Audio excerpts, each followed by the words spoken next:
Hey there, friends. Pastor Dave here with another weekly devotion for all the saints. Hope you're doing well this Wednesday. I'm going to start us off today with a reading from Henry Nouwen's Bread for the Journey. This is a devotional guide I've used before, but not in a while. And I saw some stuff in here recently about the church that I wanted to get us thinking about. He writes, "The church is holy and sinful, spotless and tainted. The church is the bride of Christ, who washed her in cleansing water and took her to himself with no speck or wrinkle or anything like that, but holy and faultless." Ephesians 5. The church also is a group of sinful, confused, and anguished people constantly tempted by the powers of lust and greed and always entangled in rivalry and competition.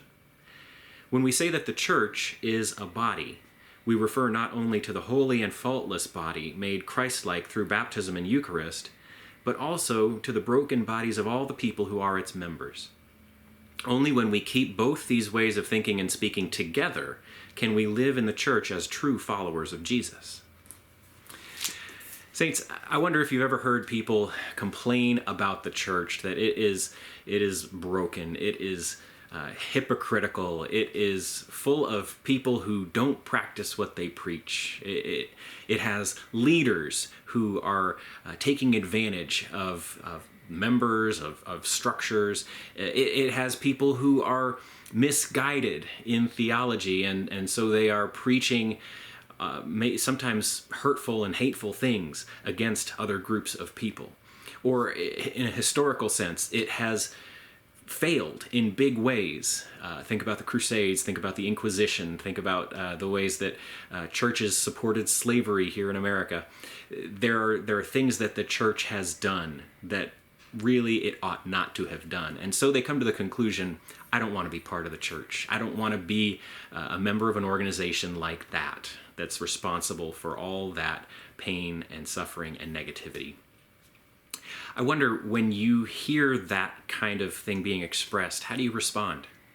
I think it's hard for us as church people not to respond defensively, not to feel like we're being personally attacked. And maybe we are, but usually I don't think we are. I think if we're honest, we would recognize that the church has been guilty of a lot of these things. Or in some ways, parts of the church are guilty, and that can be frustrating because then sometimes we feel like we're being misrepresented, that we feel that somebody has an inaccurate picture of what the church is like.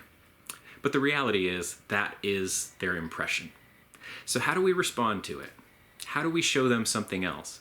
I think it's helpful to remember what Nouwen pointed out in this devotion, that the church is broken because it's made up of broken people, because we struggle ourselves. We are not perfect. We are not who we ought to be all the time.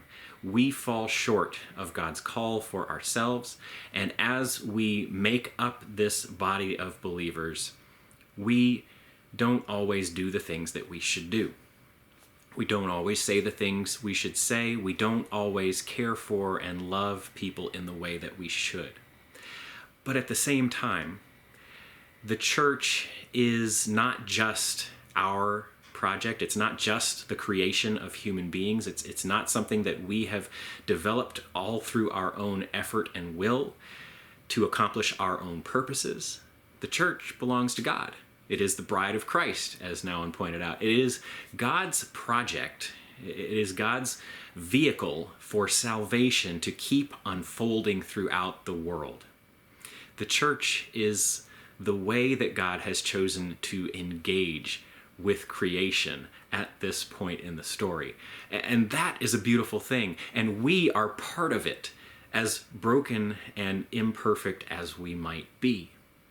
And so one of the really neat things that happens in the church is that it is simultaneously fixing the world through us and fixing us to be better capable of serving the world in Christ's name.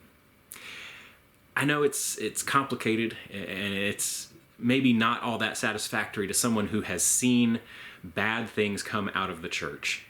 But if we are trying to demonstrate to those kinds of folks the value and the purpose of the church, then we have to be honest and let them know that we are also works in progress. Even now, as we are trying to enact and to live out the gospel, the good news, the grace, the love, and mercy of God. Saints, that's your devotion for this week. Hope it's helpful and worth thinking about. I hope you are doing well and staying healthy. I'll be praying for you. Please keep praying for me, and I'll see y'all again soon.